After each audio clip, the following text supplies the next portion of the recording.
Mardi 25 août 2015. Il est encore tôt à Severn, dans le Maryland. Une ville tranquille située à moins de 8 km de la base militaire de Fort Meade. Severn est en banlieue de Baltimore et c'est une ville idéale pour une famille. Beaucoup de militaires vivent dans la région. Mais peu avant 8 heures du matin, l'agent de maintenance d'un complexe d'appartements remarque quelque chose d'étrange. La porte de la cour de l'un des logements est grande ouverte. L'agent de maintenance est allé jeter un coup d'œil pour voir s'il y avait quelqu'un. Mais il n'a vu personne. La porte était ouverte en pleine journée. Ce n'était pas normal. L'agent de maintenance a composé le numéro d'appel d'urgence. Anne Arundel County Police.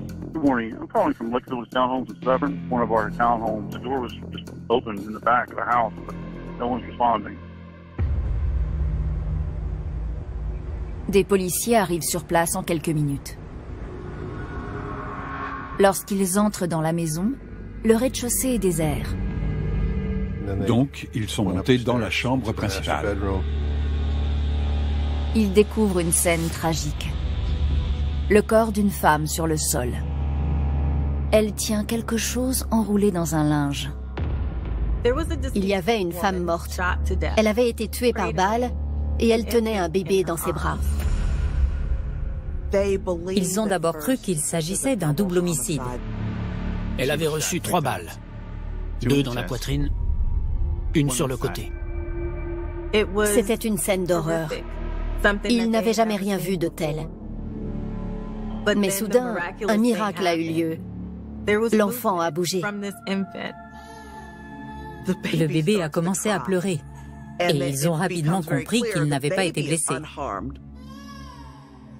La police retire le bébé des bras de la femme décédée et l'emmène à l'hôpital pour le faire examiner. Il faudra plus d'1 an aux enquêteurs pour élucider le mystère de ce crime effroyable et découvrir le profil d'une femme prête à tout pour son homme.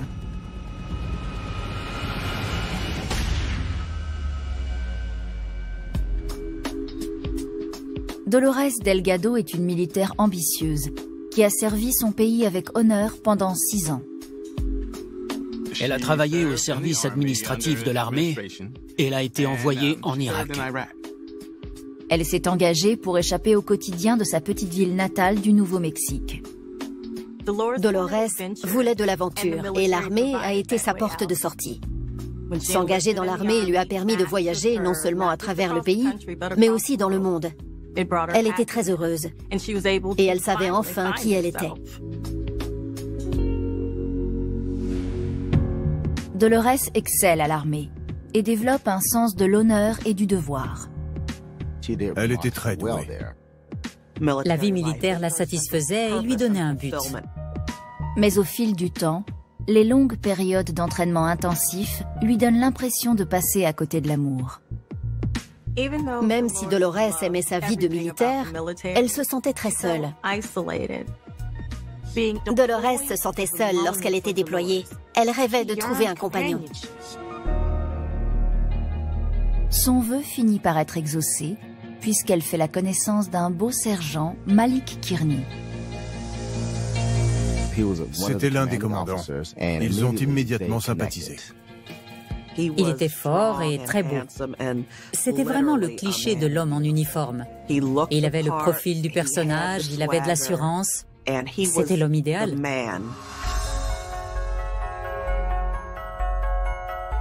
Ils se sont tout de suite bien entendus. Il y avait une certaine alchimie entre eux et le sentiment de solitude de Dolores a immédiatement disparu. Le lien entre Dolores et Malik était très intense. Les femmes qui recherchent l'amour, l'affection, l'attention et la sécurité d'un homme développent souvent le fantasme de trouver un sauveur, une personne parfaite qui pourra faire disparaître tous leurs problèmes. Et pour Dolores, cet homme, c'était Malik. Dolores est attirée par le caractère autoritaire et rassurant de Malik. C'était un homme qui prenait des décisions capitales en un clin d'œil. Et ça plaisait beaucoup à Dolores. Ils partageaient les mêmes histoires et la même enfance. Malik était son âme sœur.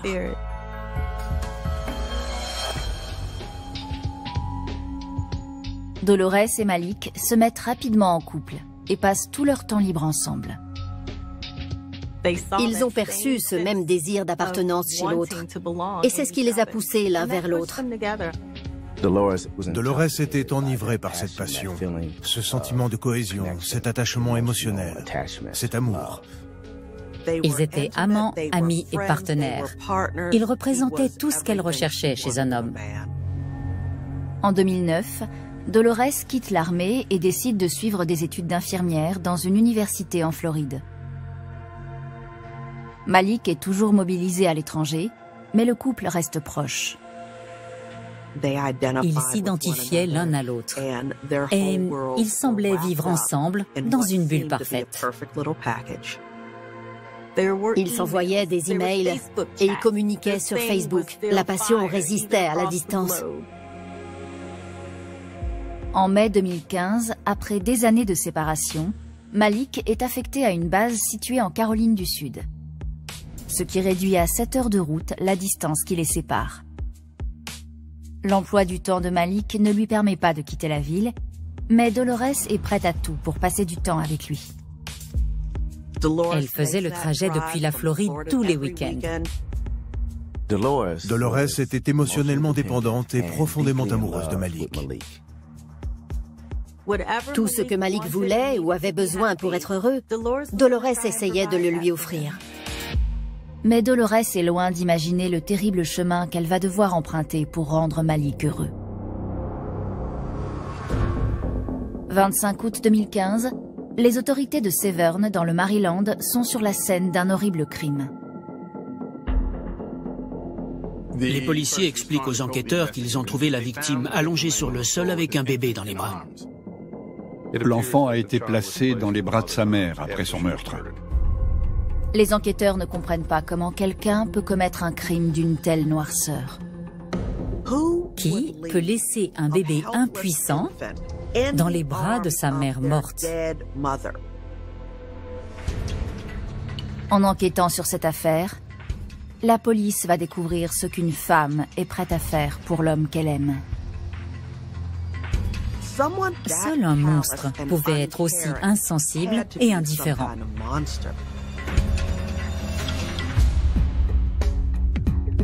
Dolores Delgado, ancienne militaire, prépare désormais un diplôme d'infirmière en Floride. Elle souhaite construire un avenir brillant avec son âme sœur, le sergent Malik Kearney. Malik Kearney était dans l'armée. Il était basé à Fort Jackson, en Caroline du Sud. Malgré les kilomètres qui les séparaient, ils sont restés très proches l'un de l'autre. Dolores prenait la route tous les week-ends pour rejoindre Malik en Caroline du Sud. Chaque week-end, Dolores franchit les frontières de plusieurs États pour l'homme qu'elle aime. Et elle est sur le point de lui prouver qu'elle peut franchir toutes les limites pour lui. 25 août 2015 à Severn, dans le Maryland. Les autorités viennent de faire une macabre découverte dans une maison située à l'ouest de la ville. Ils ont trouvé un bébé dans les bras de sa mère, décédé de 3 balles dans la poitrine. Heureusement, l'enfant semble indemne. L'un des policiers a emmené le bébé à l'hôpital pour qu'il soit examiné. Sur place, les enquêteurs essayent désormais de comprendre ce qui est arrivé à cette jeune mère. Les policiers ont d'abord interrogé les voisins qui ont indiqué que la victime s'appelait Carlin Ramirez.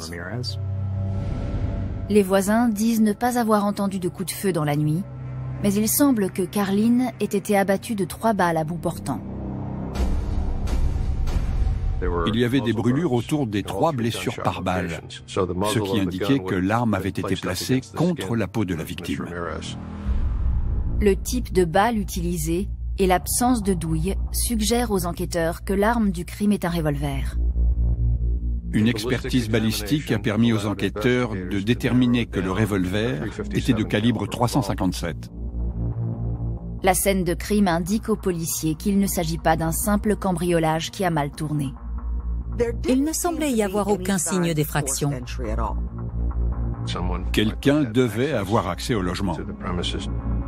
Pour les enquêteurs, le motif du meurtre semble personnel. Carlin Ramirez connaissait-elle son meurtrier? Ils espèrent qu'une discussion avec les proches de Carlin leur fournira un suspect. Plus tard dans la journée, ils se rendent au domicile des Ramirez. Les parents de Carlin étaient anéantis par l'annonce du meurtre de leur fille. Ils ont tout de suite assumé la garde de l'enfant trouvé sur la scène du crime. Les enquêteurs demandent aux parents de Carlin s'ils peuvent fournir quelques informations sur leur fille. Ils expliquent que la jeune femme de 24 ans était dans l'armée américaine. Carlin Ramirez était une personne appréciée. Ses collègues de travail l'adoraient et la respectaient. Les gens avaient envie d'aller vers elle. Les enquêteurs demandent à sa famille si Carlin était en conflit avec quelqu'un les semaines précédant sa mort. Ils ont rapidement découvert que sa famille soupçonnait des problèmes de couple avec son nouveau mari. Et son mari s'appelait Malik Kearney. Les parents de Carlin expliquent qu'après la naissance du bébé, le couple a décidé de se marier. Mais Carlin s'est vite rendu compte qu'elle avait fait une erreur. Ils se sont séparés quelques semaines après leur mariage. Carlin avait accusé son mari d'infidélité. Pour les enquêteurs, cette information fait de Malik le principal suspect dans cette affaire. Les policiers remercient la famille de Carlin et se mettent immédiatement à la recherche de Malik. Ils sont allés en Caroline du Sud pour l'interroger. Le lendemain, les enquêteurs retrouvent Malik Kearney à la base militaire de Fort Jackson. What can you tell us about her?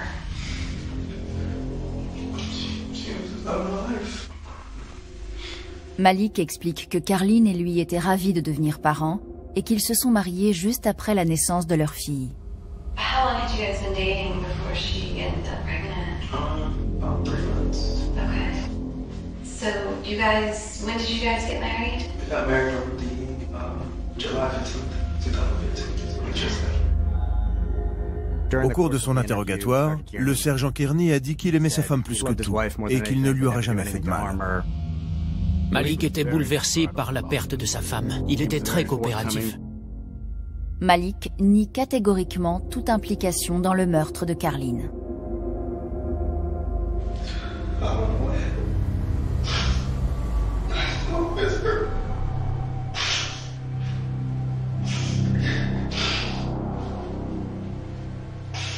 She was murdered.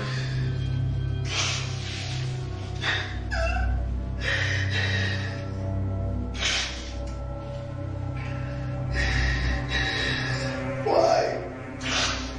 That's what we're hoping you can help us with. I don't know. I didn't know anybody didn't like her, had anything against her.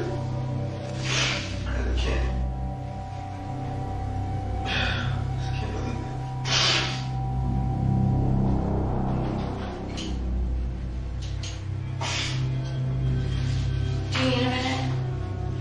Everybody kept telling me, just stay strong, wait it out. I think it'll be okay. Wait what out? Just how everything was going. Il a dit que la distance avait causé des problèmes qu'il s'efforçait de résoudre. Malik affirme qu'il était sur la base au moment du meurtre. Malik raconte aux enquêteurs qu'il est allé travailler à 8 h du matin, qu'il a fini à 14 h et qu'il est rentré chez lui, où il a regardé la télé et envoyé des SMS à quelques amis. Il a dit qu'il avait passé la soirée seul, qu'il était allé se coucher tôt et qu'il était retourné travailler le lendemain. Le mari endeuillé semble vouloir coopérer avec la police. Malik a même accepté que la police examine son téléphone. mais un détail dans le comportement de Malik surprend les enquêteurs. La plupart des gens veulent tout de suite savoir ce qui est arrivé à la victime. Malik Kearney n'a jamais demandé comment sa femme était morte. C'est quelque chose qui a mis la puce à l'oreille des enquêteurs.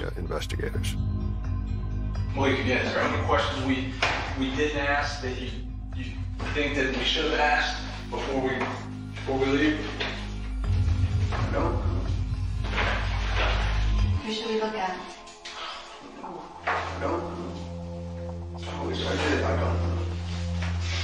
I didn't know that all that stuff was going on, like I said. I mean, they had no contact. None. N'ayant aucune preuve contre Malik, les enquêteurs le laissent partir. Ils sont rentrés dans le Maryland et ont commencé à recueillir et analyser des preuves. Les policiers se penchent sur l'alibi de Malik qui semble se vérifier. Les enquêteurs ont pu confirmer que Malik avait quitté Fort Jackson dans l'après-midi du 24 août et qu'il s'y était de nouveau présenté vers 8h30 le lendemain matin. Le téléphone portable de Malik confirme également le récit qu'il a fait aux enquêteurs. Il était bien resté chez lui, il avait regardé la télé et il avait envoyé des SMS à quelques amis. Mais la police remarque quelque chose d'intéressant dans l'historique de ces appels. Ils ont repéré un numéro et un nom qui apparaissaient plus souvent que tous les autres contacts de son téléphone. Et il ne s'agissait pas de Carlin. Cette femme s'appelait Dolores Delgado. Les enquêteurs comprennent qu'ils doivent enquêter sur le lien qui unit Dolores à Malik. Ce qu'ils vont découvrir va faire basculer l'affaire et révéler le visage d'une femme dont la priorité est de protéger l'homme qu'elle aime à tout prix. Dolores était fière de garder le secret de Malik, mais en fait, son secret, c'était elle.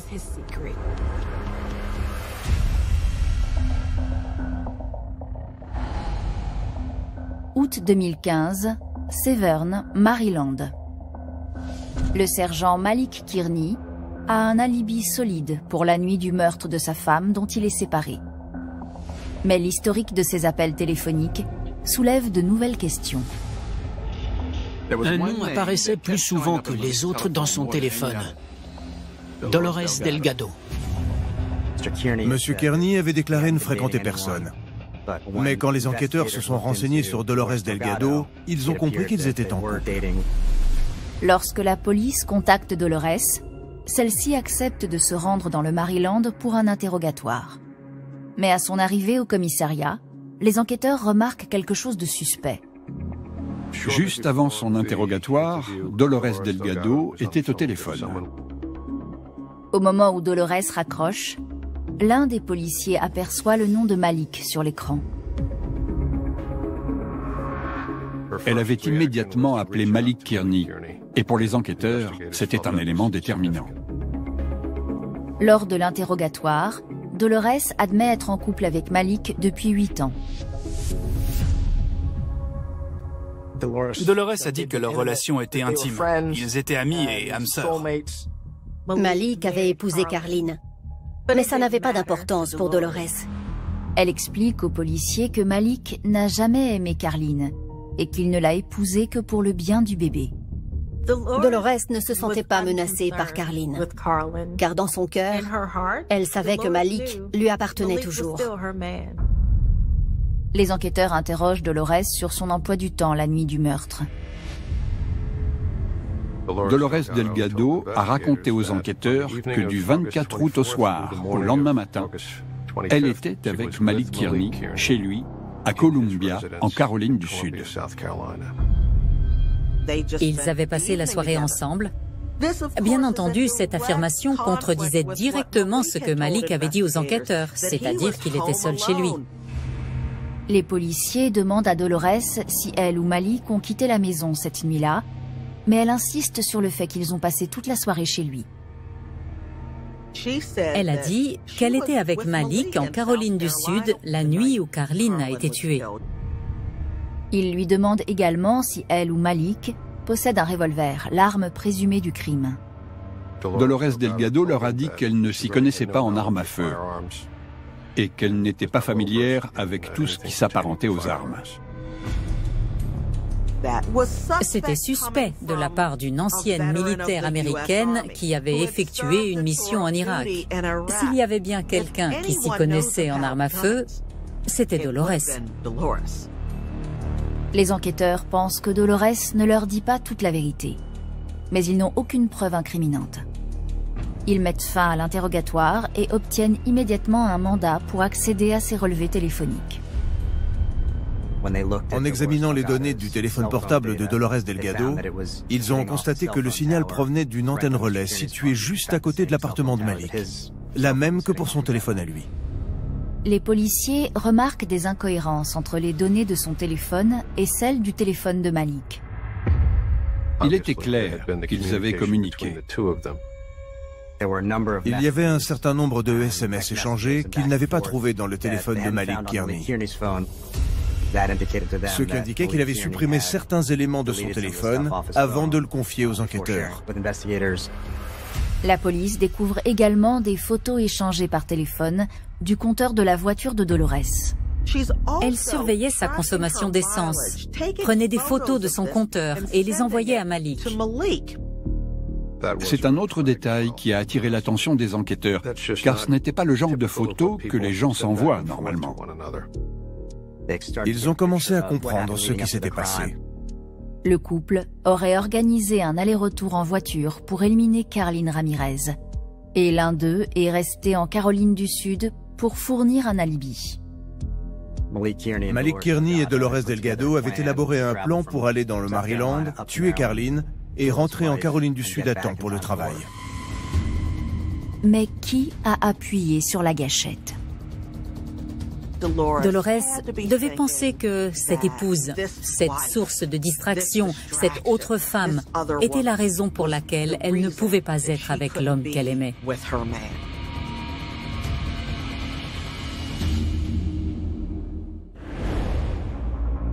Août 2015. Les policiers de la brigade criminelle de Severn pensent que Dolores Delgado et Malik Kearney ont prémédité l'assassinat de la femme de Malik, le soldat Carlin Ramirez.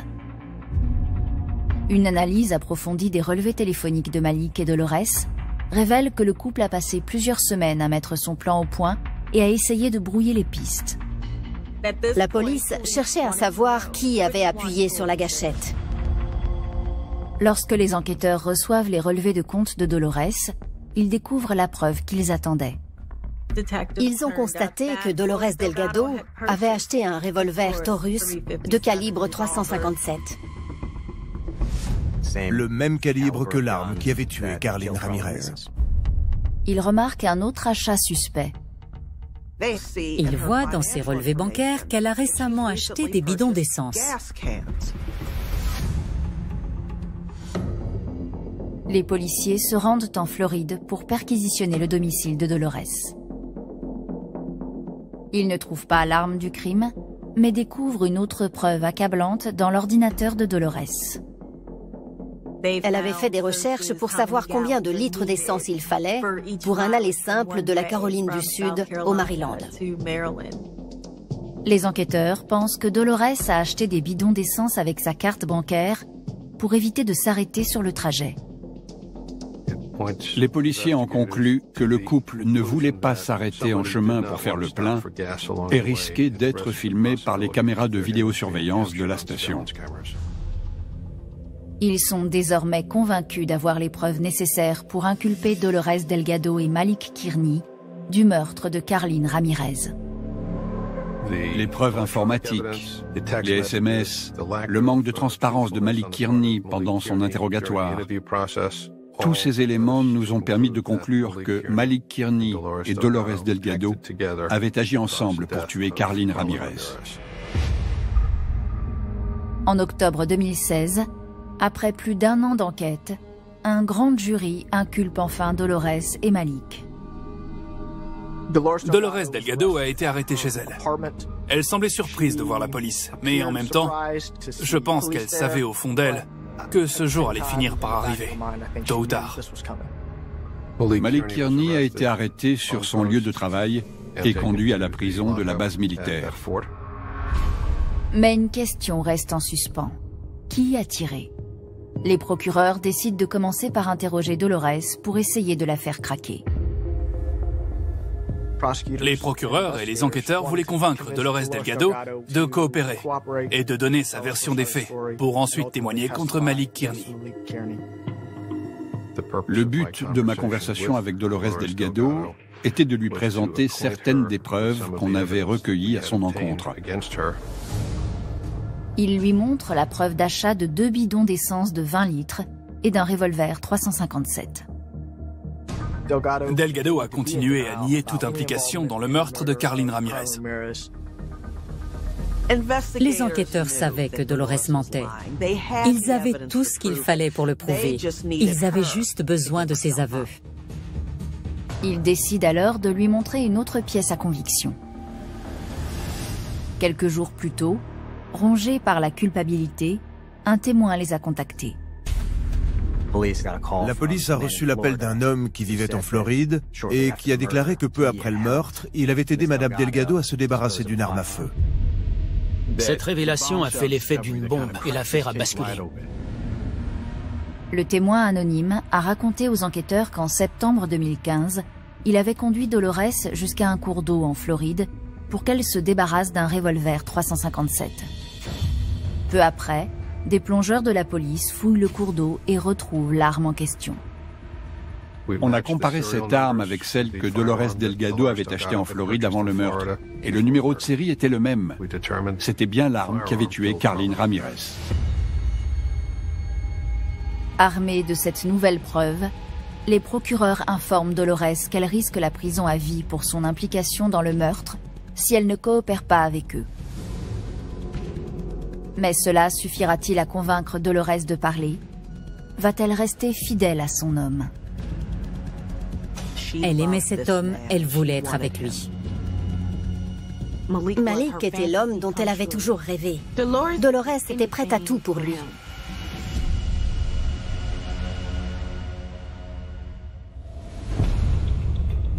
Octobre 2016. Les procureurs du Maryland s'entretiennent avec Dolores Delgado, 31 ans, placée en détention pour le meurtre de Carlin Ramirez, la femme de son petit ami. Malik Kearney venait d'être arrêté. Les preuves dont on disposait révélaient l'existence d'un complot ourdi par Malik Kearney et Dolores Delgado pour assassiner la femme de Kearney. Les procureurs annoncent à Dolores que les plongeurs de la police ont retrouvé l'arme du crime. Après avoir examiné l'arme jetée dans la rivière, le laboratoire a pu identifier son numéro de série comme étant celui de l'arme achetée par Dolores Delgado dans une boutique d'armement en Floride. Avec cette preuve incriminante supplémentaire, les procureurs expliquent à Dolores qu'il est dans son intérêt de coopérer. On s'est dit qu'elle était peut-être le maillon faible du couple.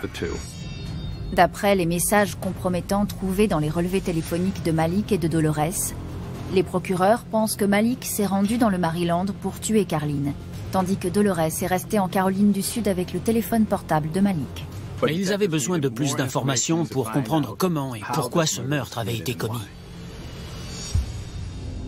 Les procureurs proposent un arrangement à Dolores: avouer et témoigner contre Malik pour éviter la prison à vie. Dos au mur, Dolores décide finalement d'avouer. Elle s'est sentie prise au piège et elle a estimé qu'il était temps pour elle d'accepter de négocier avec la police.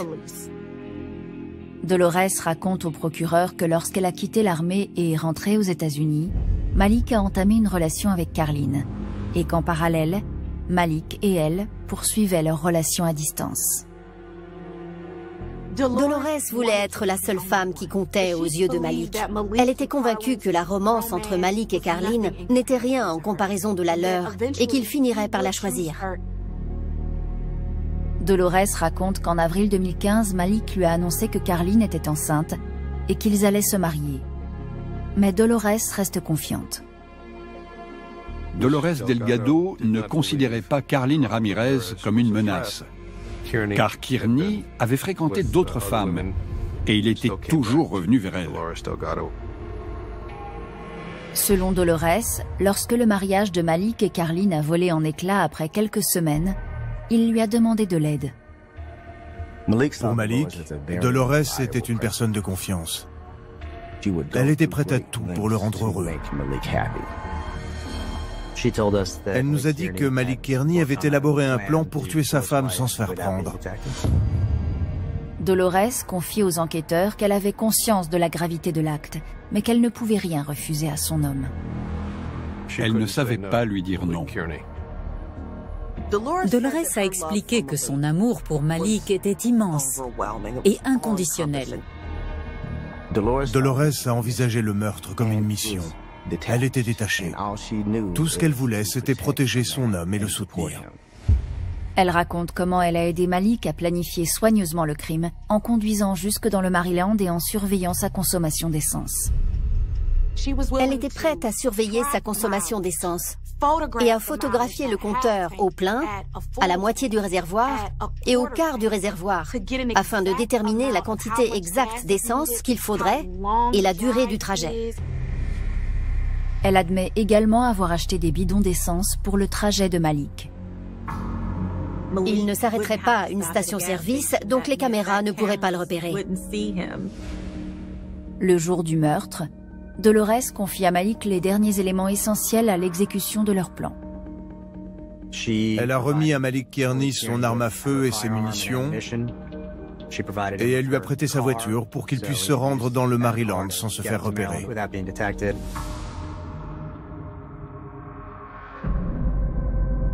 Mais les enquêteurs ne comprennent toujours pas pourquoi ils ont commis le meurtre. Carlin Ramirez avait déjà demandé le divorce à Malik Kearney.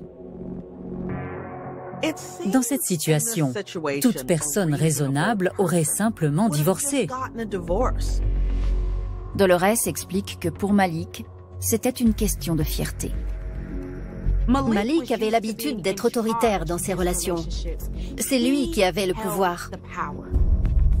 Il avait l'habitude d'obtenir ce qu'il voulait, et comme il ne pouvait pas avoir Carlin Ramirez, il l'a tuée. Elle raconte que lorsque Malik est arrivé chez Carlin, il s'est servi de sa clé pour entrer.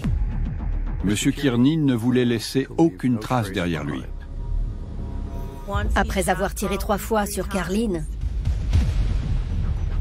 il a pris sa fille et l'a mise dans les bras de sa mère. Un bébé sur une scène de crime.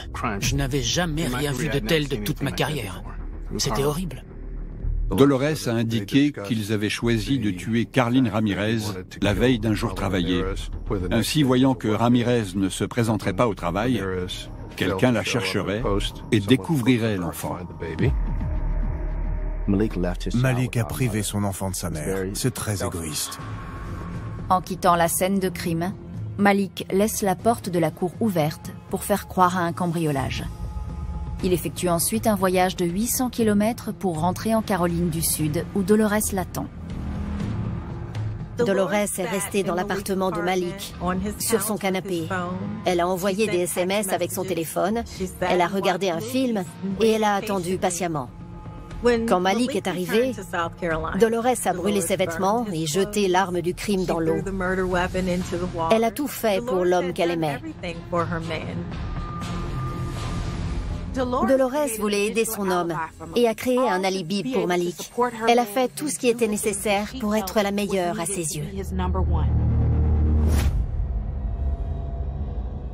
Dolores voulait être présente pour Malik. Et elle était prête à tout pour que leur relation perdure.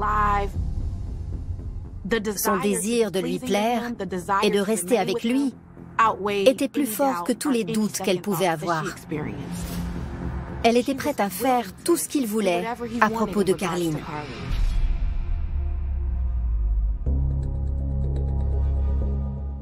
Elle pensait qu'ils passeraient le reste de leur vie ensemble, que ce meurtre allait faire disparaître tous leurs problèmes et que leur relation serait parfaite.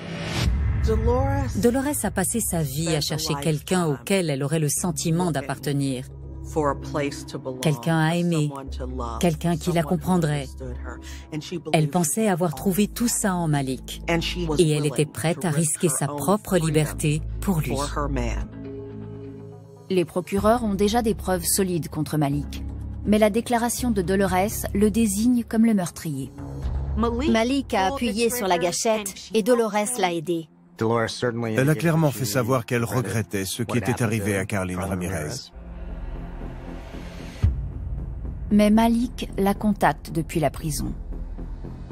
Va-t-elle compromettre son témoignage et ébranler l'affaire? Malik l'avait en quelque sorte ensorcelée, mais elle ne s'en rendait pas compte.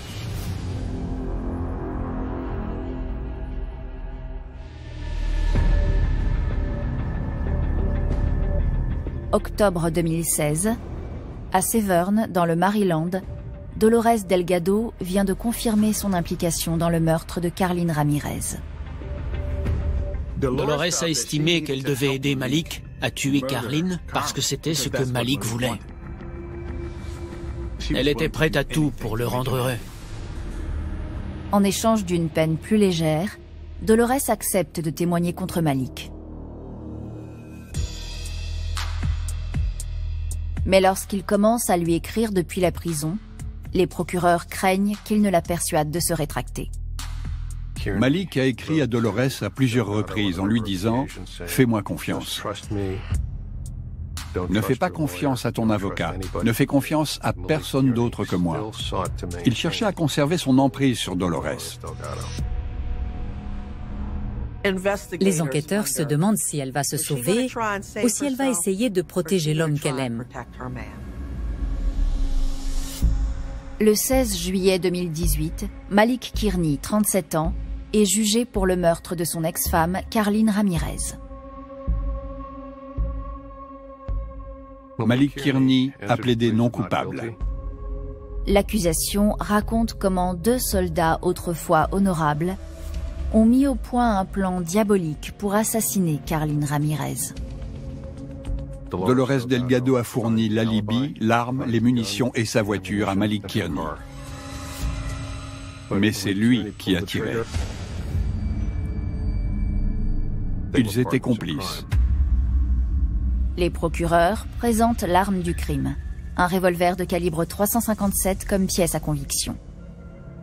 Ils affirment que les actions de Malik constituent l'un des crimes les plus cruels qu'ils aient vus. C'était d'autant plus choquant que la petite fille avait été placée dans les bras de sa mère décédée. Mais les avocats de Malik soutiennent l'innocence de leur client. La défense affirmait que Malik Kearney n'avait rien à voir avec le meurtre. Lorsque Dolores prend la parole, tout le monde se demande si elle va devenir le témoin clé de l'affaire ou si elle va protéger son homme, comme il le lui a demandé dans ses lettres. Mais lorsqu'elle prend la parole, l'accusation est soulagée. Dolores Delgado a déclaré qu'elle a fait ce que Malik Kearney voulait parce que c'est ce qu'elle avait toujours fait. Dolores avoue. Elle admet avoir organisé le crime dans les moindres détails. Dolores était disposée à acheter de l'essence, à surveiller sa consommation d'essence en fonction du kilométrage, à acheter une arme et des munitions, et à fournir un alibi à Malik. Tout ça pour continuer à se sentir en sécurité, aimée et protégée. Le jury rend son verdict rapidement.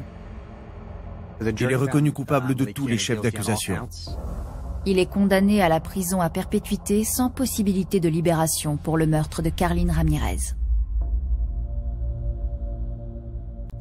La famille Ramirez était soulagée de pouvoir tourner la page et d'obtenir justice pour le meurtre de Carlin.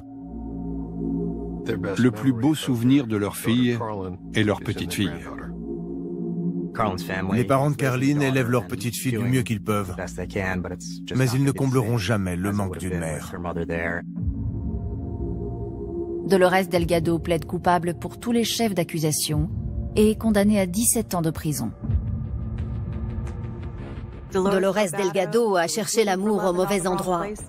et l'a malheureusement trouvé avec le mauvais homme. Dolores était profondément attachée à Malik. Et un lien aussi intense que le leur peut parfois rendre l'amour aveugle. Il la voyait comme quelqu'un de facilement manipulable. Dolores s'est donnée corps et âme pour son couple. Elle voulait ce que Malik voulait, même s'il s'agissait de tuer une autre femme. Elle était prête à tout pour lui.